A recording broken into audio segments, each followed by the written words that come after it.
For Sunday, December 17, 2023. Severe potential. Watch possible. Probability of watch issuance 40%. A surface low will deepen as it moves northeastward off the South Carolina coast today, along an existing baroclinic zone, which is currently well offshore. Surface observations show cool air over land with gusty northeast winds, and this will likely maintain a decoupled boundary layer, which mitigate tornado and damaging gust potential in the near term.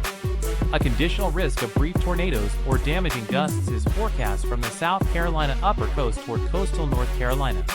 The risk is conditional on air mass recovery, and a watch may be considered. Be sure to subscribe for future severe weather outlooks.